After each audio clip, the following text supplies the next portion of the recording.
So I have a client who's looking for a very unique piece for her craft office. So I found a dresser in my inventory as well as a headboard that I wasn't using. So we put these two pieces together and I showed her a mock-up of what we could do with a piece that she's looking for. And this is what we came up with.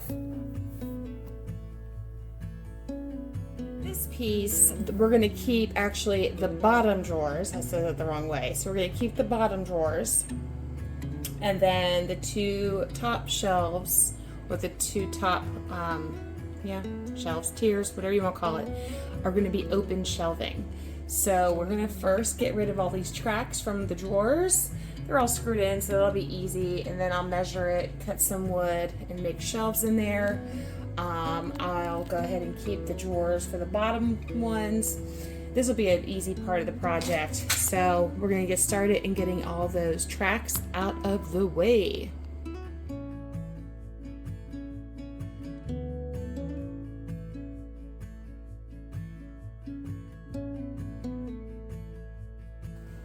Now, the great thing about this headboard is that I thought I was going to have to make some measurements and then cut it up, but I just discovered that on the back of this, everything is screwed in. So all of it is just pieces, which is going to make my life so much easier. So I'm going to start taking all these screws out, and hopefully it will make just cutting and piecing everything together a piece of cake. I say that lightly because you know how that actually works out, but I'm excited that it is pieces because it will make it much easier. Okay, I really don't even know why I go to the gym, because by the time I got the dresser and this big ass headboard out of my sunroom, I'm worn out. And of course I flipped it on the side that doesn't have my cut marks. So now I gotta go back in and remeasure, make sure my measurements are right. Or I could just pull out some Superwoman muscle and flip it over. But no, I'll just do some remarks. So we're gonna mark it where it needs to be cut, and we're gonna get cutting. So it's only gonna be this top piece right here that is actually gonna go with the dresser. All of this right here is just gonna be extra wood. So I don't know, maybe I can do something with the wood. We'll see. But I'm gonna start cutting, so let's do it.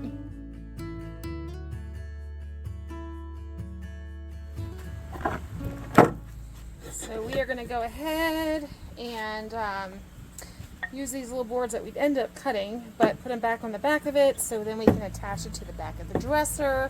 It's not incredibly heavy, and it's not incredibly large and tall, so it's not going to need a huge amount of support in the back. I'm going to wood glue it and then screw it down, which is probably what they did. That's why the screws didn't really, magically make everything fall apart. And then we're going to let it just dry.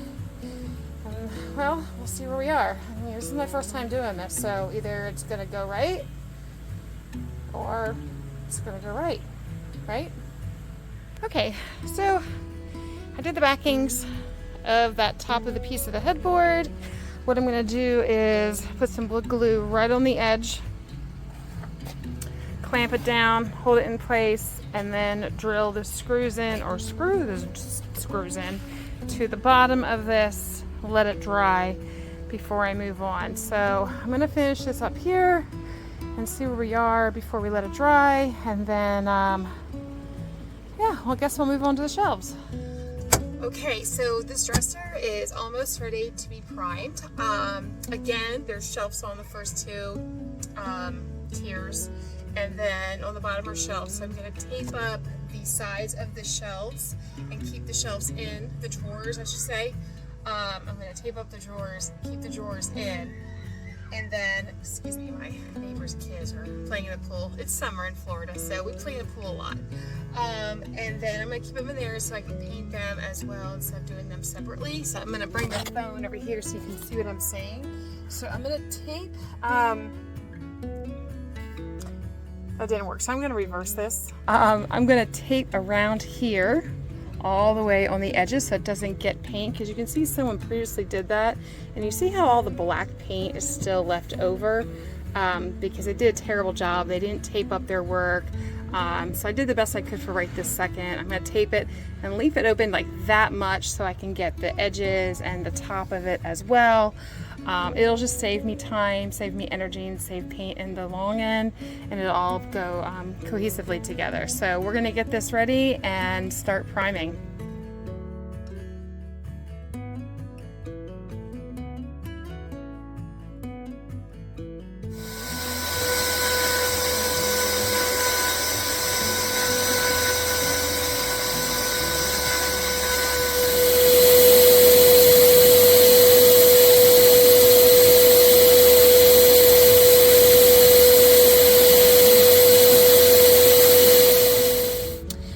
Next thing I need to do while the last coat is drying, is come into those drawers, because I had the drawers closed when I was doing the whole paint spraying.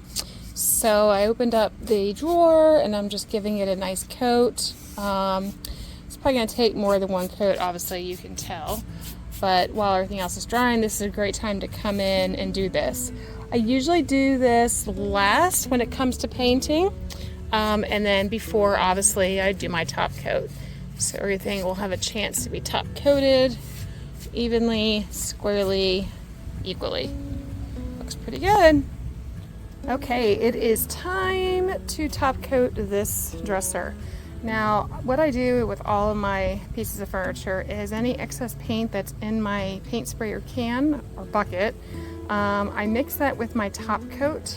So I always tint my top coat the same color I'm painting my furniture, just to give it a little bit of an extra sealant of the color itself. So I'm going to go ahead and put about 2 coats on the dresser of top coat, and hopefully between that and doing a nice little sand in between, we'll be done. It is almost done. It is gorgeous. I love it. I hope you love it as much as I do. The purple, the lilac, whatever color you want to call this, is gorgeous on it. The cast of the shadow doesn't do it any justice, but it is very, very pretty. Okay, wow, this piece turned out incredibly beautiful.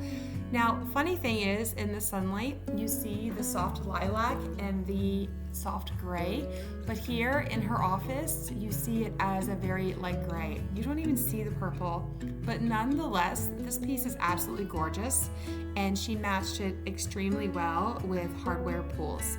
I love it, and she loves it, and we hope that you love it just as much as we do. Just remember, you can take any trash and flip it into a treasure. And if you'd like to see more of these furniture flips for inspiration, just go ahead and subscribe to Homestead Reflection, and I hope to see you again. Thank you so much, and have a great day.